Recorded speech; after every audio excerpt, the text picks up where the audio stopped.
का बहुत सुंदर विषय है। व्यर्थ संकल्प से मुक्त निर्विघ्न स्थिति। व्यर्थ संकल्प से मुक्त निर्विघ्न स्थिति। अभी बाबा ने हम सभी के लिए होमवर्क दिए हैं। व्यर्थ से क्या होना है? मुक्त। व्यर्थ संकल्प से मुक्त। तब हम कैसे बनेंगे? निर्विघ्न।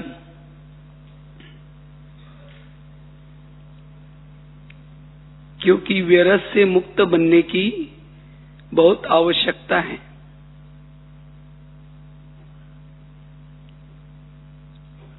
अगर हमारे संकल्प व्यर्थ चलेंगे तो जो हमारा लक्ष्य है, क्या लक्ष्य है? बाप समान बनना, फरिश्ता बनना, कर्मातीत बनना, उस लक्ष्य तक नहीं पहुंच पाएंगे। क्योंकि सारा खेल संकल्प का है। वैसे तो बाबा ने पिछले मुरली में भी निर्विघ्न बनने के लिए अटेंशन दिलाया, लेकिन निर्विघ्न बनने का भी आधार क्या है? व्यर्थ संकल्प से मुक्त।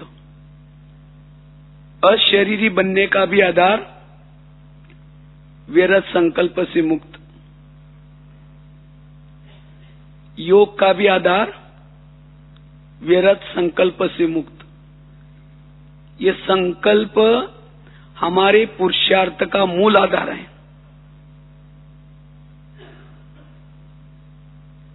कोई भी स्थिति का अनुभव करना है,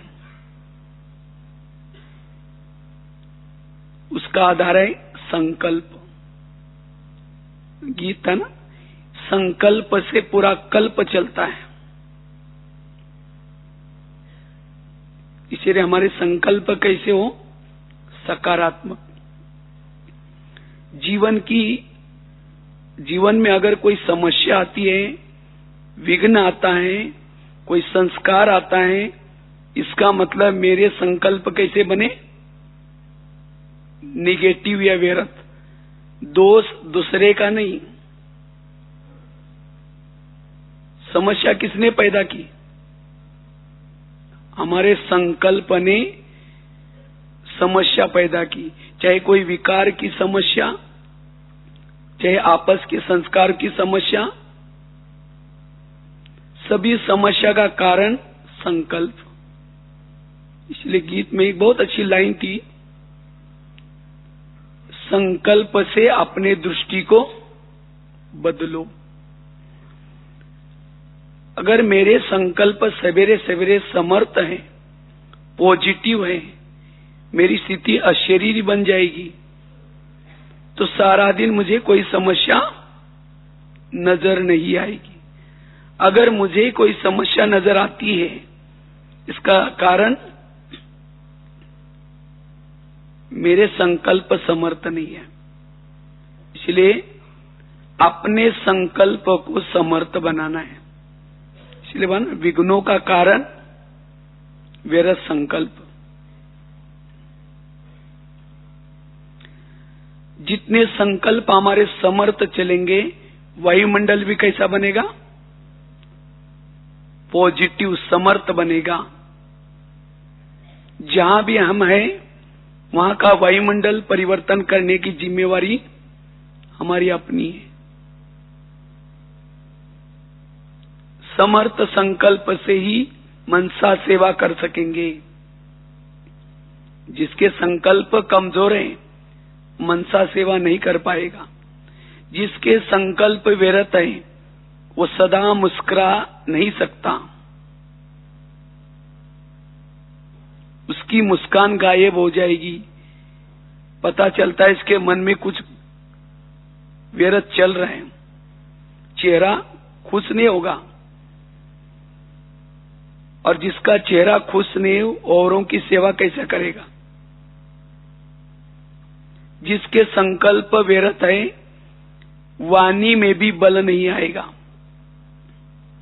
उसकी वाणी भी कैसी होगी? कमजोर,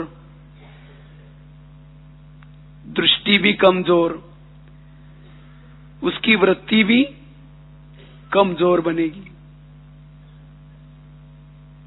इसलिए बाबा कहते हैं अपने संकल्प को समर्थ बना, व्यर्थों से मुक्त बना।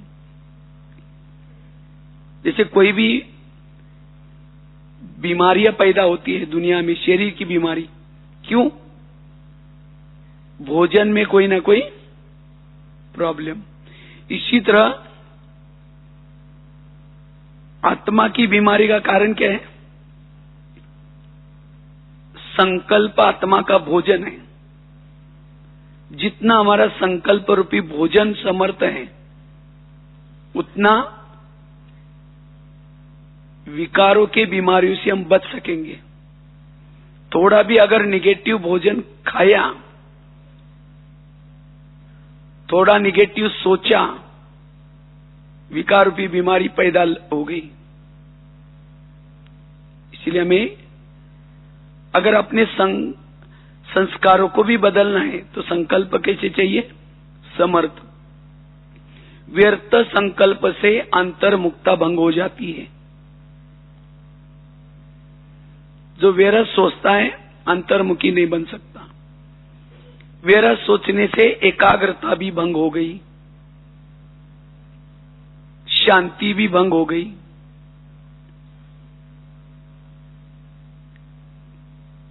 ऐसी आत्मा जो व्यर्थ सोचते हैं वो कर्म योगी की स्थिति नहीं बना पाएंगे, कर्म योगी नहीं बन पाते हैं।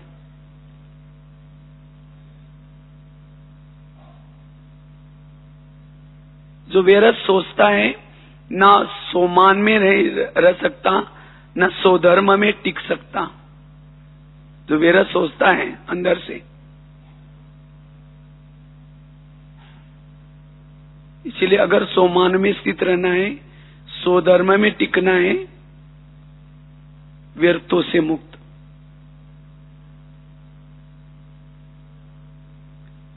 जितना व्यर्थों से मुक्त, उतना हम लाइट हाउस, माइट हाउस स्थिति का अनुभव कर पाएंगे।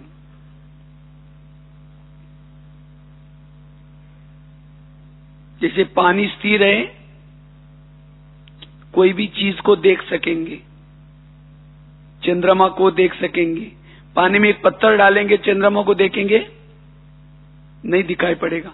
इसी तरह जितना मन स्थिर, व्यर्थों से मुक्त, चुप, उतना उस मन में हम अपनी आत्मा को स्पष्ट देख सकते हैं, जिसको बाबा कहते हैं आत्मदर्शन, स्वयं का दर्शन। और जिसको स्वयं का दर्शन होता है, उसके जीवन में कोई विघ्न ही नहीं होगा। उसको अंदर से वो अति इंद्रिय सुख मिल रहा है, उसका समय सफल हो रहा है, वाइब्रेशन अच्छी फैल रहे उसे, जो अपनी आत्मा को देख रहा है। इसको ही कहते हैं आत्मा अभिमानी स्थिति। बुद्धि रूपी नेत्र में सदा आत्म ज्योति दिखती रहे, और जिसको अपनी आत्म ज्योति दिखेगी, उसको दूसरे का भी शरीर नहीं दिखता। ये तो कई कहते हैं हम किसी को देखते हैं उसका शरीर नजर आता है, क्यों? इसका मतलब हम सोल कॉन्शियस में नहीं है। और क्यों नहीं है? अंदर निगेटिव कुछ चल रहा है। और जितना निगेटिव व्यर्थ संकल्प चलते हैं मन में, उतना बुद्धि अस्वच्छ बनती है। अस्वच्छ बुद्धि, बुद्धि क्लीन क्लियर नहीं होगी, निर्णय शक्ति खत्म हो जाती है। व्यर्थ सोचने से, इसलिए बाबा कहते बच्चे व्यर्थ से मुक्त बनो, निर्विघ्न बन सकेंगे।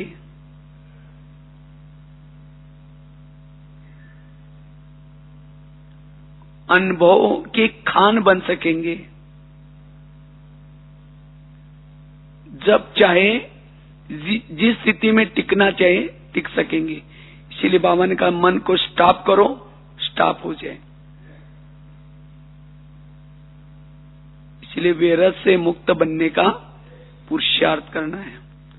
जितना विरत से मुक्त रहेंगे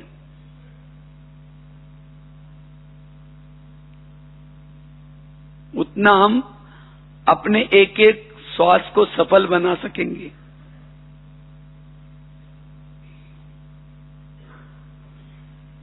विघ्नों का मूल कारण संकल्प निगेटिव।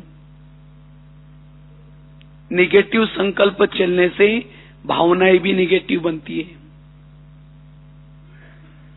आज कई भाई बहने कहते हैं हम बहुत मेहनत करते हैं, पुरुषार्थ करते हैं, लेकिन हमें आत्मा का अनुभव नहीं होता अभी तक। आत्मा का अनुभव क्यों नहीं हुआ?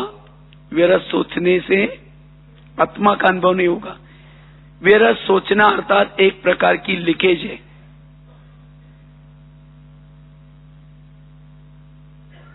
व्यर्थ की लीकेज होगी तो आत्मा का अनुभव नहीं कर पाएंगे। जैसे एक शिष्य गुरुजी के पास गए, गुरुजी को कहते हैं गुरुजी मैं बहुत भक्ति करता हूं, तपस्या करता हूं, साधना करता हूं, लेकिन अब तक मुझे कोई अनुभव नहीं हुआ। तो गुरुजी हंसने लगे, कहते बात तो सही है।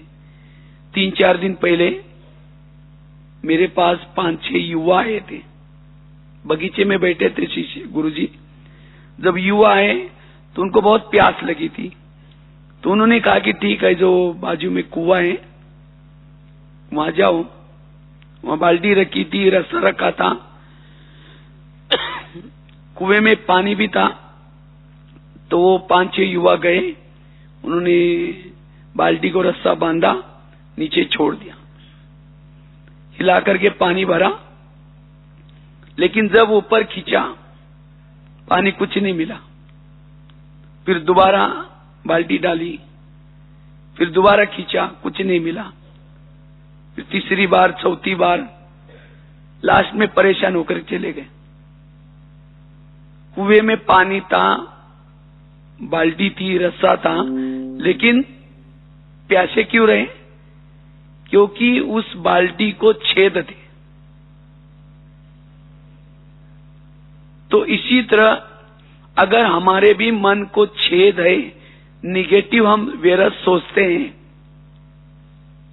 तो हमें भी अनुभव, न आत्मा अनुभव होगा न परमात्मा अनुभव होगा। तो अनुभव का आधार क्या है? व्यर्थ से मुक्त। अगर मुझे अशरीरी का अनुभव करना है, बिंदु रूप स्थिति का अनुभव करना है, बीज रूप स्थिति का अनुभव करना है, व्यर्थ की लीकेज को बंद करना है। मन हमारा सदा कैसा रहे? चुप रहे। जिसका मन बोलता है वो अनुभव नहीं कर पाता। योग क्या है? मन का चुप रहना। जब मन व्यर्थों से चुप रहेगा तो समर्थ सोचना शुरू करेगा, वो बाबा से बातें करेगा। अगर मन पहले ही बात कर रहे हैं, ये क्यों हुआ, ये मेरे साथ क्यों हुआ, ऐसे कैसे हुआ, अगर मन ये बात कर रहा है तो बाबा से बात कैसे करेगा, अपने आप से बात कैसे करेगा, स्वयं की चेकिंग कैसा करेगा। इसीलिए मन को क्या करो? चुप करो। मन सदा चुप रहे, तब हम निर्विघ्न बन सकेंगे।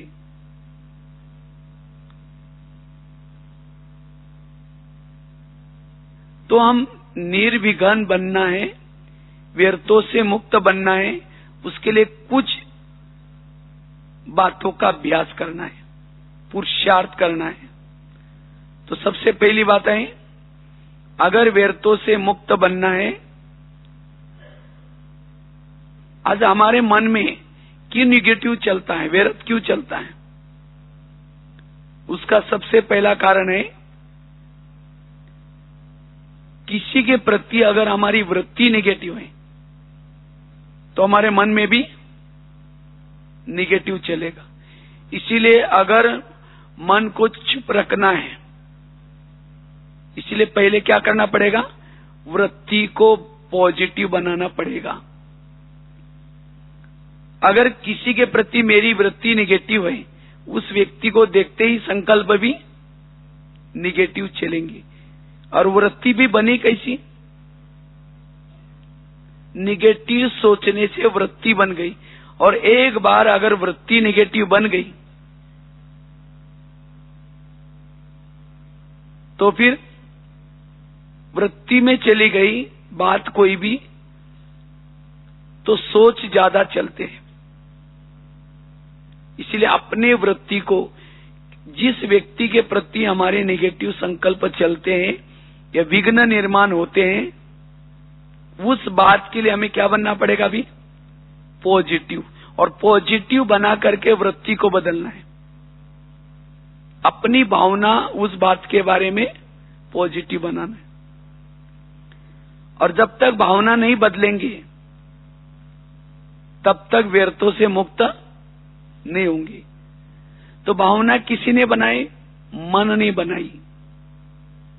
मन ने निगेटिव सोचा, अब उस मन को हमें क्या करना है, बात करके पॉजिटिव सोचना है।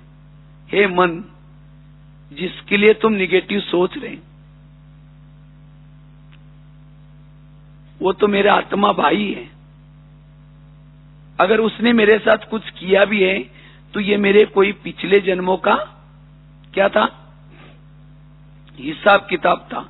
अब तुम्हें सोचने की कोई जरूरत नहीं। और वास्तव में मन जो सोचता है, मन तो मालिक तो नहीं है ना। तो मन को कोई पूछने वाला नहीं था। मन ने अपने मर्जी से सोच सोच करके क्या किया, वृत्ति को बिगाड़ी है। अब हमें बीच बीच में उसी मन से पॉजिटिव सोच करके क्या बनाने, वृत्ति को शुद्ध। जितनी वृत्ति शुद्ध बनेगी, संकल्प स्टॉप हो जाएंगे, मन चुप हो जाएगा।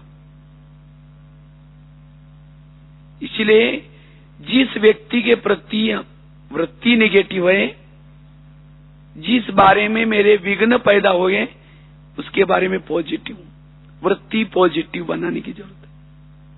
जितनी वृत्ति पॉजिटिव, व्यर्थों से मुक्त। इसीलिए बाबा कहते, बच्चे रोज अपने मन से बातें करो। मन किसके बारे में क्या सोचता है चेक करो। आखिर मन को पूछो, मन तुमने उसके लिए ऐसा क्यों सोचा, मैंने तो आपको कहा नहीं था, क्यों सोचा। दोबारा उसके लिए पॉजिटिव सोच। उसके अंदर के जो अवगुण देखे, उसके बजाय उसका गुण देख, उसके अंदर कोई विशेषता भी तो है। और इसी तरह जिसका मन अगर उस व्यक्ति के बारे में पॉजिटिव बनता है, उस परिस्थिति के बारे में पॉजिटिव बनता है, तो मन क्या हो जाएगा, व्यर्थों से मुक्त बनेगा। तब हमारी वृत्ति बदलेगी और वो व्यक्ति सामने आते ही संकल्प भी हमारे कैसे चलेंगे, पॉजिटिव। तो ये पुरुषार्थ हमें करना है, तब हम निर्विघ्न बन सकेंगे। जो हमारी एक दूसरे के साथ जो बनती नहीं, क्योंकि संकल्प नेगेटिव चलने से पहले तो वृत्ति नेगेटिव बन गई, दृष्टि नेगेटिव बन गई, उसके साथ साथ उसे नफरत पैदा हो गई, घृणा पैदा हो गई, क्रोध पैदा हो गया मन से, अंदर से अंदर। फिर उनसे किनारा करना शुरू किया। अगर फिर उस व्यक्ति का, जिसके प्रति भावना खराब हो गई, वृत्ति खराब हो गई, अगर उस व्यक्ति का कोई महिमा भी करता है, उसका महिमा सुनेंगे नहीं सुनेंगे। तो ये सब कैसा पैदा हो गया, विरस सोचने से। व्यर्थ से बहुत सारी बातें पैदा होगी। इसीलिए हमें क्या करना है, अपनी वृत्ति को पॉजिटिव बनाना है। तो ये है पहली बात। दूसरी बात है, अगर हमें व्यर्थों से मुक्त बनना है तो बुद्धि को सदा जागृत रखना है। जितनी बुद्धि हमारी जागृत है उतना व्यर्थों से मुक्त, क्योंकि मन का बॉस कौन है? मन का बॉस है बुद्धि। हम मन को कंट्रोल तो करना चाहते हैं, लेकिन हमारा बुद्धि की तरफ ध्यान नहीं होता। जहां ध्यान है वहां मन चला जाता है। इसीलिए अगर व्यर्थों से मुक्त बनना है, बुद्धि को कोई ना कोई काम देना है, क्योंकि जहां बुद्धि जाते हैं मन उसी के बारे में सोचता है। इसीलिए बुद्धि को जागृत अर्थात अगर हम परम धाम को लगाएंगे तो मन में विरत क्यों चलेगा? अगर बुद्धि बाबा की तरफ जाएगी विरत नहीं जाएगा। इसलिए बुद्धि को जागृत रखना है। जितना बुद्धि जागृत उतना व्यर्थों से मुक्त। चलो 2 मिनट।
बुद्धि अगर इधर उधर है तो जहां बुद्धि में बात वो घुसी है, बुद्धि जहां लगी है वही के संकल्प चलते हैं।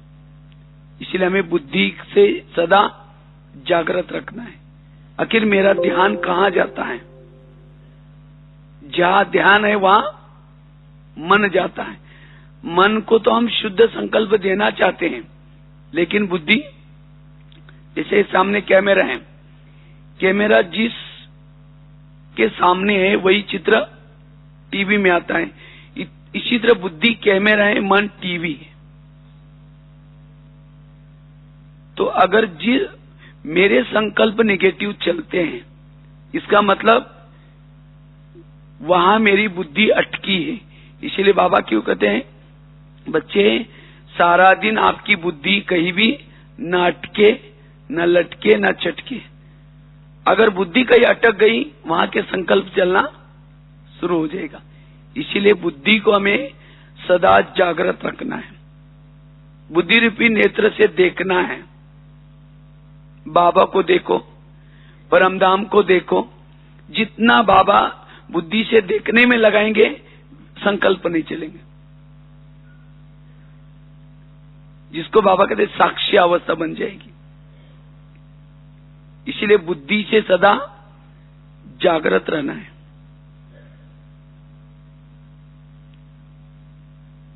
तीसरी बात है, अगर हमें विरत संकल्प से मुक्त बनना है, निर्विघ्न रहना है, तो जितनी हमारी अशरीरी स्थिति है,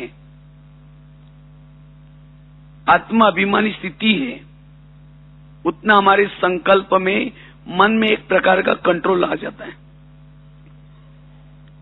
इसलिए जितना हम अमृत वेला का योग करते सवेरे, अमृत वेला का योग,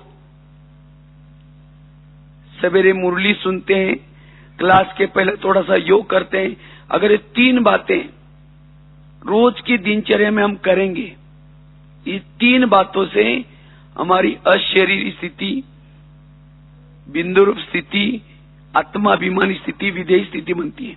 लेकिन 3 यथार्थ, अमृत वेला यथार्थ, मुरली सुनते समय भी यथार्थ, ऐसे नहीं चलते फिरते कहीं सुन ली, कहीं मोबाइल में सुन ली।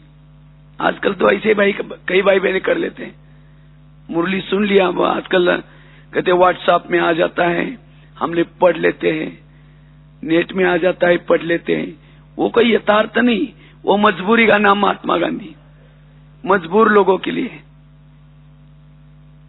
इसलिए बाकायदे क्लास में बैठना, आधा घंटा पहले योग करना और एक एक महावाक्य जागृत होकर के सुनना। अमृत वेला भी यथार्थ। अगर ये 3 चीजें यथार्थ हैं, हमारी सारा दिन अशरीरी स्थिति, विधेयी स्थिति बनी रहती है, और जिससे सारा दिन जो कुछ चलता है, हमारा मन कुछ सोचता नहीं, क्योंकि अंदर वो स्थिति है आत्माभिमानी। जैसे घर में कोई बड़ा होता है, छोटा आपस में चुपचाप रहते हैं, बच्चे चुपचाप रहेंगे। इसी तरह इस शरीर रूपी घर में जिसकी आत्मा स्थिति जागृत है, मन चुप रहता है, कुछ भी नहीं सोचेगा, व्यर्थों से मुक्त रहेंगे, संकल्प ही नहीं चलेगा, उपराम वैरागी, अंदर से वो अतीन्द्रिय सुख मिलेगा। इसीलिए आत्माभिमानी स्थिति, अशरीरी स्थिति, अगर ये स्थिति में हम जितना टिके रहेंगे उतना व्यर्थों से मुक्त, और ऐसी आत्मा निर्विघ्न रहेगी। भले उसके जीवन में विघ्न आते हैं, बातें आएंगी, लेकिन उसके बारे में वो सोचेगी नहीं, क्योंकि आत्माभिमानी स्थिति है। आत्माभिमानी स्थिति वालों को मान, अपमान, निंदा, स्तुति समान रहेगी। अगर कोई मेरे संकल्प चलते हैं, किसी का अपमान मुझे सहन नहीं होता, किसी की बातें मुझे सहन नहीं होती, इसका मतलब मेरा देहाभिमान है। और क्यों देहाभिमान है? सवेरे के योग की तरफ ध्यान नहीं दिया। इसीलिए मैं सवेरे अमृत वेले की तरफ ध्यान, और साथ में क्लास की और मुरली की तरफ ध्यान, ये 3 चीजें हमें व्यर्थों से मुक्त कराएगी, निर्विघ्न बनाएगी।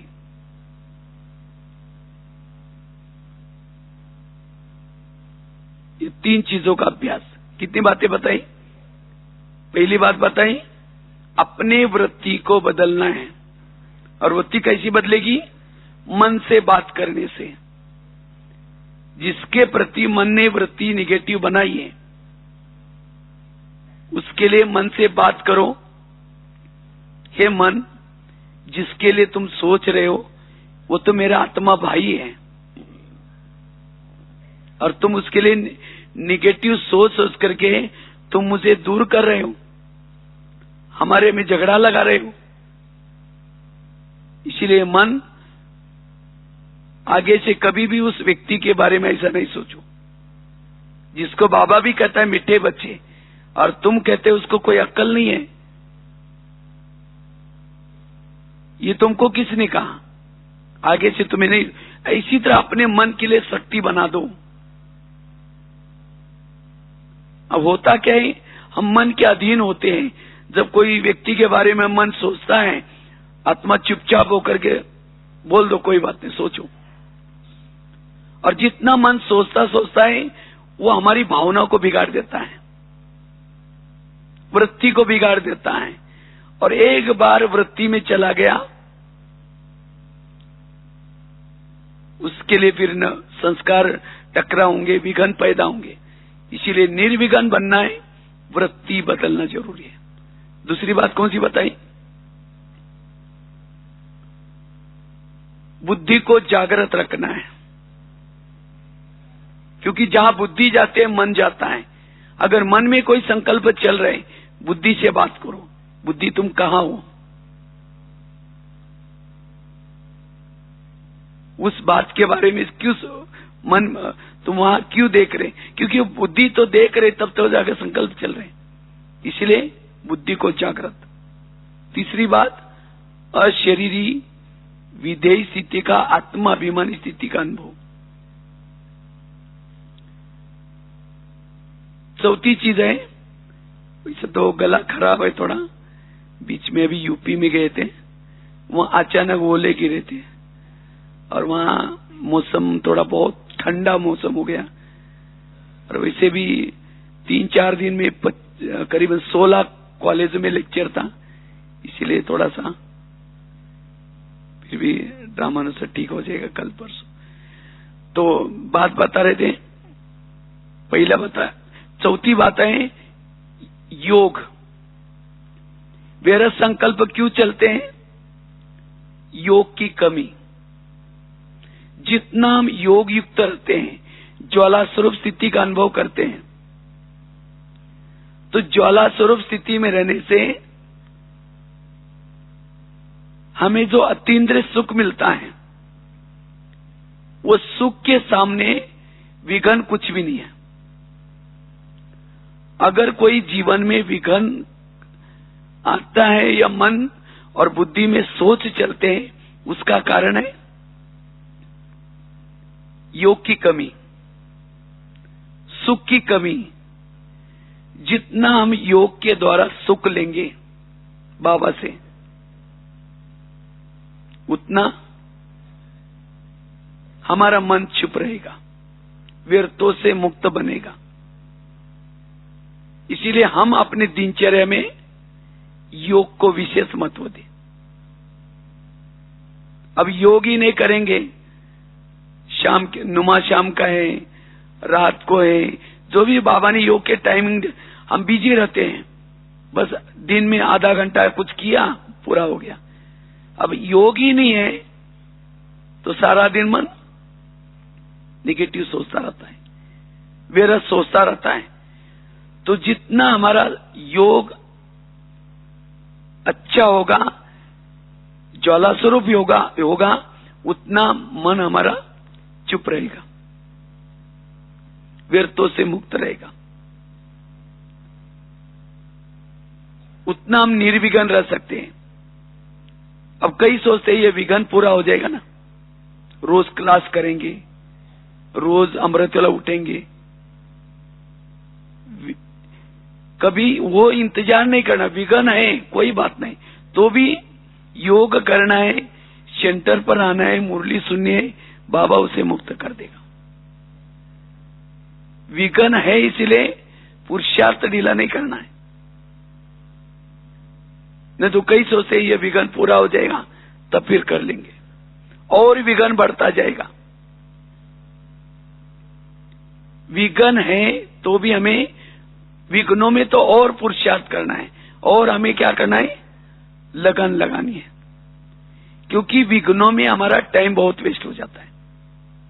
जितना कमाया खत्म। इसीलिए हमें विशेष योग के तरफ ध्यान, उससे हम निर्विघ्न बन सकते हैं। इससे जितना हम योग करते हैं, योग से आत्मा तृप्त बन जाती है, भरपूर बन जाती है, आत्मा का मनोबल बढ़ता है। और जिसके आत्मा का मनोबल ऊंचा है, शक्तिशाली है, उस मन में संकल्प नहीं चलेंगे।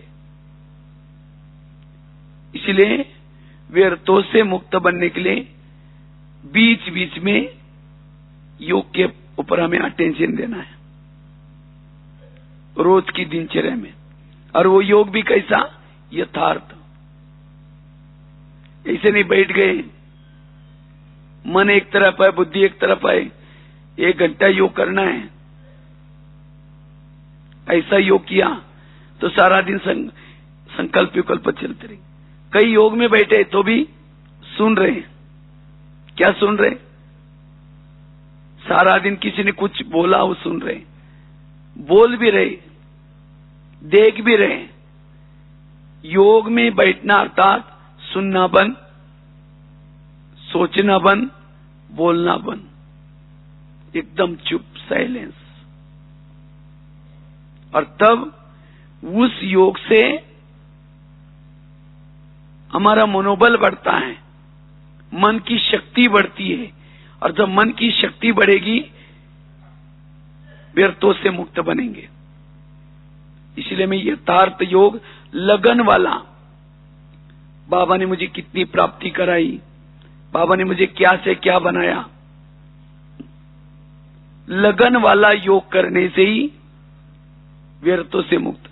ऐसा हम योग करना है जिससे आत्मा बैटरी चार्ज हो जाए।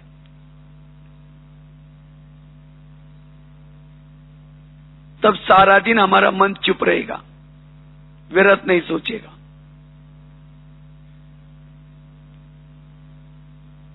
पांचवी बात है, अगर व्यर्थों से मुक्त बनना है, सोमानों के अभ्यास। वर्तमान समय जो मन निगेटिव सोचता है, क्यों सोचता है? हम दूसरे से अपेक्षा करते। क्या? उसने मुझे पूछना चाहिए, मुझे रिगार्ड देना चाहिए, उसने मुझे ये करना चाहिए। और वो क्या सोचता है? उसने मुझे देना चाहिए। ये उसके लिए सोच रही है, उसके लिए सोच रहा है। इसीलिए अब हमें और लोगों से अपेक्षा नहीं करनी है। बाबा ने हमें कितना सम्मान दिया है, सम्मान दिया है, दिया है। अगर बाबा ने जो सम्मान दिया है, जो बाबा ने सम्मान दिया है, जो बाबा ने प्राप्ति कराई, अगर उसको याद करेंगे तो दूसरे की तरफ अपेक्षा नहीं होगी, आप भरपूर बन जाएंगे। अगर कोई अपमान भी करता है तो भी आपको वो बाबा ने जो दिया है उसमें भरपूर है, आपका संकल्प चुप रहेगा, कुछ नहीं सोचेंगे। इसीलिए जो सोमान में नहीं रहते, जो सोमान का अनुभव नहीं करते, उनका मन सोचता रहता है, निगेटिव सोचता है। सबको कहेंगे, देखो मैंने इसकी इतनी पालना की, मैंने उसको ये किया तो भी मुझे पूछता ही नहीं, तो भी मुझे ये करता ही नहीं, सोचते रहेंगे, औरों को सुनाते रहेंगे। यही विघन है और कुछ नहीं। उसका भी टाइम बर्बाद कर रहे हैं, अपना भी टाइम बर्बाद। इसीलिए मुझे अब सोमानु में रहना है। इस रावण के राज्य में आपको कोई भी सम्मान नहीं देगा। आपको खुद, जैसे हनुमान ने क्या किया, अंगद ने अपने पूछ का क्या किया, आसन बना करके। तो इसी तरह हमें भी क्या करना है, हमें जो बाबा ने इतनी बड़ी सोमानु की लिस्ट दी है, उस सोमानु में स्थित रहो, तब जाकर के आपको किसी की भी दूसरे की तरफ से अपेक्षा नहीं होगी, तब व्यर्थों से मुक्त बनेंगे। इसलिए सोमानु का अभ्यास। और जो सोमान में रहता है वो सम्मान जरूर देगा। अगर मैं किसी को सम्मान नहीं देता हूं, इसका मतलब मैं खुद सोमान में नहीं हूं। इसलिए हमें सम्मान में रहना है, औरों को सम्मान देना है। बाबा कहते हैं देने से ही मिलता है। वो भी क्यों नहीं दे रहे हैं, इसका मतलब मैं नहीं दे रहा हूं, इसलिए वो भी नहीं दे रहे। हम उसको सोचते ही वो पहले दें तो हम भी दे देंगे, ना वो देता है ना वो देता है, ऐसे दिन प्रतिदिन भावनाएं खराब होती जा रही। इसलिए हमें पहले सम्मान में रहना है, तो ऑटोमेटिकली हमारे से सम्मान देने की भावना आएगी। सम्मान से मन भरपूर बनता है, उतना निर्विघ्न बन सकेंगे हम। छठी बात है, अगर हमें व्यर्थों से मुक्त बनना है, टोटल ज्ञान का हमारा सार क्या है? जो हुआ अच्छा हुआ, जो हो रहा अच्छा, जो होगा वो भी। कभी कभी हमें विघ्न क्यों पैदा होते हैं?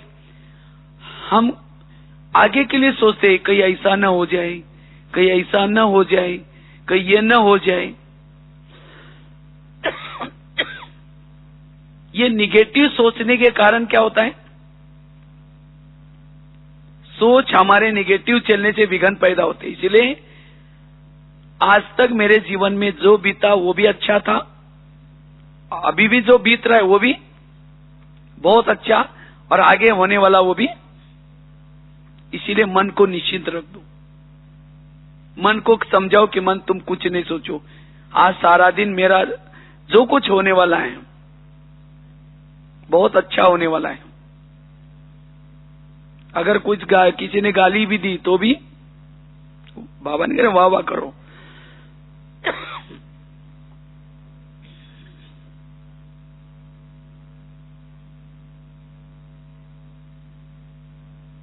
किसी ने गाली दी तो भी वाह वाह, कोई विघन डाला तो भी वाह वाह। ये वाह वाह करेंगे तो भी व्यर्थों से मुक्त बन जाएंगे। इसीलिए संगम युग में चाहे हमारे कोई पड़ोसी है, चाहे कोई पति है, चाहे कोई बच्चे हैं, सब कैसे हैं? वाह वाह के, क्योंकि इनके संग में आने से हमें कौन मिला है? बाबा मिला है। ये तो पति तो बहुत हर जन्म में मिले, हर जन्म में पड़ोसी भी मिले हैं, लेकिन उनके कारण बाबा मिला। तो ये जैसे है वैसे हमें वाह वाह करना है। तो जितना वाह वाह करते रहेंगे उतना व्यर्थों से मुक्त बनेंगे। इसीलिए ड्रामा कल्याणकारी है, हर परिस्थिति भी कल्याणकारी। तो जितना ही स्थिति में रहेंगे उतना व्यर्थों से मुक्त। टोटल ज्ञान का सार भी है, जो हुआ अच्छा हुआ, जो हो रहा अच्छा, जो होगा वो भी अच्छा। आज दुनिया में देखो लोगों को बीमारियां हो रही, क्यों हो रही? निगेटिव सोचने से, व्यर्थ सोचने से। व्यर्थ सोचने से तनाव पैदा होता है। तनाव को इंग्लिश में क्या बोलते हैं? टेंशन। टेन मतलब कितना? 10, और सन मतलब बच्चे। टेंशन मतलब 10 बच्चे, पहले तो 2-4 है और फिर 10 होंगे, तो कैसा सुखी रहेगा? इसी तरह निगेटिव सोचने वाला भले ज्ञान में है, मुरली सुनता है, सब कुछ करता है, तो भी निगेटिव सोचेगा तो भी सुख और शांति का अनुभव नहीं होगा। इसीलिए बाबा ने कहा ना, अटेंशन रखो। अटेंशन होगा तो टेंशन नहीं आएगा। अटेंशन ये जोड़ देना है, तब टेंशन नहीं होगा। नहीं तो टेंशन करेंगे, निगेटिव सोचेंगे, तो कुछ समय के बाद फिर बीमारियां होना शुरू हो जाएगी। इसलिए हमें व्यर्थों से मुक्त, और ऐसी आत्मा ही खुशनुमा रह सकती है, वही वायुमंडल को अच्छा बना सकती है। अगर खुद खुश नहीं है, विघ्नों में है, तो हमारे सेवा का प्रभाव नहीं पड़ेगा। इसीलिए बाबा कहते बच्चे कुछ भी हो जाए, अब क्या बनो? निर्विघ्न बनो। इसलिए जो हुआ अच्छा हुआ, जो हो रहा अच्छा, जो होने वाला वो भी अच्छा। 7वीं बात है, व्यर्थों का कारण है मन में व्यर्थ क्यों चलता है? क्योंकि वास्तव में आज हमारे जीवन में कोई भी प्रॉब्लम्स आता है या कोई समस्या आते हैं, हम दूसरे के ऊपर डाल देते हैं, इनके कारण ऐसा हुआ, बस और कुछ नहीं है, इसके कारण ऐसा हुआ। वास्तव में टाली कभी एक हाथ से नहीं बजती, टाली के लिए कितना चाहिए? 2 हाथ। आज मेरे जीवन में कोई प्रॉब्लम या समस्या क्यों आए? मेरे ही कोई पिछले जन्मों के कर्मों के कारण। क्योंकि हम जो आपस में एक दूसरे के संबंध में आए हैं, कोई हमें देने के लिए आता है, कोई हमारे से लेने के लिए आता है। जब इस कर्म गुह्य गति को भूल जाते हैं, तब हम कहते हैं ये मेरे साथ ऐसा क्यों करता है, इसने मेरे साथ ऐसा क्यों किया, और तब लगता है कि हमारे साथ अन्याय हो रहा है। न चाहते हुए भी फिर ऊपर भी देखेंगे कि भगवान तुमने भी आंखें बंद किया क्या, ये मेरे साथ क्या हो रहा है। तो मन को समझाना है, ये मन जो कुछ हो रहा है ये मेरे ही कोई पिछले जन्मों का हिसाब किताब के कारण, इसलिए तुम्हें चुप रहना है, व्यर्थ नहीं सोचना। कर्मों से दुनिया चलती है, कर्मों से ही सब कुछ विघन या परिस्थिति आती है, और विघन और परिस्थिति आते हैं आगे बढ़ाने के लिए। और जब ये कर्म गति के गहराई में हम जितना जाएंगे, उतना मन हमारा कैसा रहेगा? चुप रहेगा। ऐसे विघन होते भी हमारी स्थिति कैसी रहेगी? निर्विघन। विघन आते हैं लगन बढ़ाने के लिए, आगे बढ़ाने के लिए, लेकिन कौन आगे बढ़ेगा? जो विघ्नों के समय व्यर्थों से मुक्त है। विघ्नों के समय सोचने वाला पीछे आ जाएगा, फिर पीछे जाएगा। जो बुराई में भी अच्छाई देखता है, निगेटिव बातों को पॉजिटिव में लाता है, वही क्या बनेगा? वही व्यर्थों से मुक्त बनेगा। कोई भी आपके सामने कोई बुराई आते है, उसको क्या बना दो? पॉजिटिव। बुराई में भी अच्छाई देखो, मन चुप रहेगा। 8वां कारण है क्यों हमारा मन व्यर्थ सोचता है? जब हम किसी का अवगुण देखते हैं, अवगुण देखने का दृष्टिकोण है, मन व्यर्थ सोचना शुरू करता है। और अवगुण देखने का अगर दृष्टिकोण है, विघन पैदा होंगे। इसलिए हमें क्या बनना है? हंस बनना है, और हंस बन करके सबके गुण रूपी मोती चुगो। और जितना हम हंस बन करके गुण लेते हैं, सबके गुण, अवगुण देखना यही वास्तव में व्यर्थों का कारण है। इसलिए हमें किसी का भी अवगुण नोट नहीं करना, निर्विघन बन जाएंगे।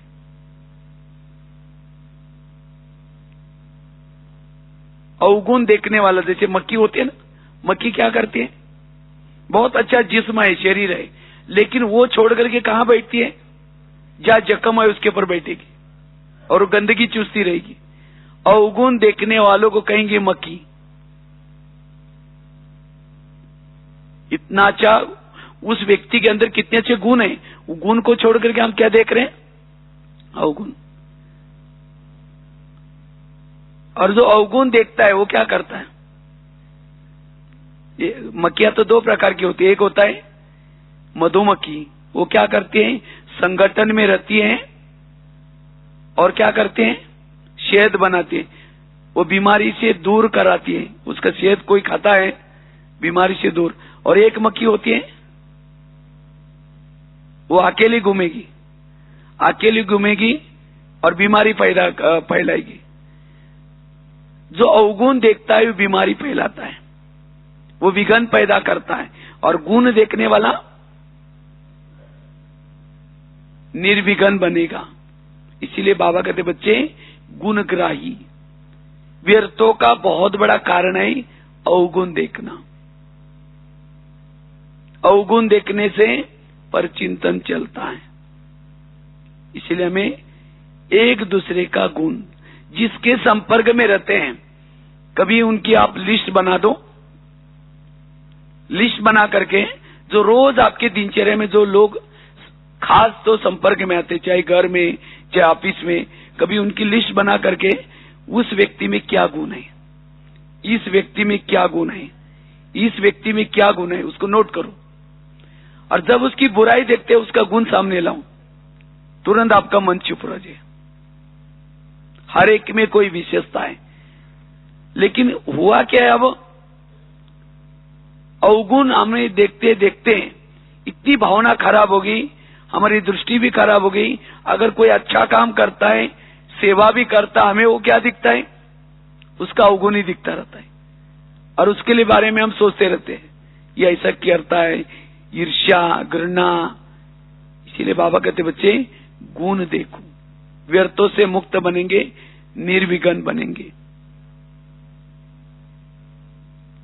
और लास्ट की बात है, 9वीं बात, अगर निर्विघ्न बनना है, जितना हम आदि स्वरूप में स्थित रहते, आदि और अनादि हमारे जो संस्कार हैं, जितना उस संस्कार में स्थित रहेंगे, जितना उस स्वरूप में स्थित रहेंगे, बीच के जो हमारे कुछ संस्कार है वो दब जाएंगे, खत्म हो जाएंगे। आदि स्थिति में हम क्या थे, मेरा पाठ क्या था, अनादि स्वरूप में हम कैसे थे, जितना इस स्थिति में रहेंगे उतना हमारे अंदर जो पुराने कोई विकारों के संस्कार है, कोई बुरे संस्कार है, वो दब जाएंगे।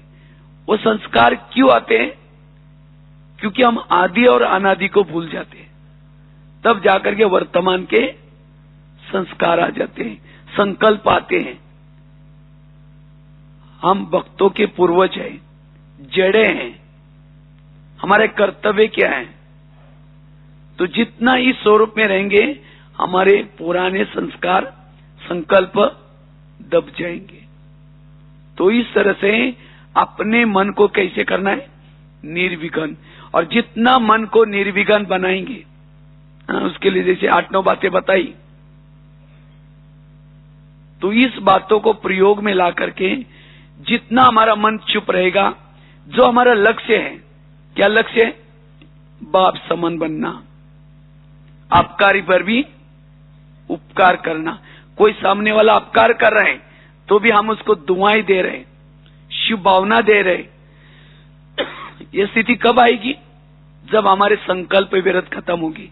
लेकिन आज हम क्या करते, शुभ भावना नहीं देंगे, उसके लिए बद्दुआएं देंगे, नहीं वो, ये सब मन के कारण हो जाता है, व्यर्थों के कारण। देवी का पोज कैसा है, वरदान ही पोज जाता है, मुस्कुराता चेहरा होता है। अगर देवी को कोई गाली भी देता है, हाथ पीछे करके, चेहरा पीछे नहीं करती, वरदान देती है, मुस्कुराती है। और हमारी स्थिति कैसी है, अगर कोई गाली देता है, कोई बुराई करता है, 15 दिन से बात नहीं करेंगे, ऐसे मुड़ करके जाएंगे। कभी कभी गुस्सा आता है तो उंगली तोड़ देंगे, इसका तो सत्यानाश हो गया।